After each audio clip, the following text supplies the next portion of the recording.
sa ginawa ng una. Ito po ay ibayan, actually. Pero pag wala nang nasabi yung kalaban, talo na, okay? Okay, ate, Joanne. Naglalaba ako eh, ikaw.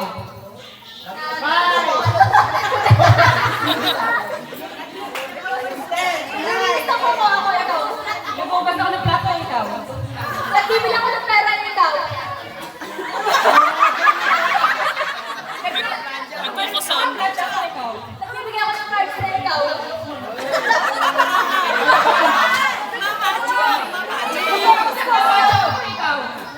Ikaw.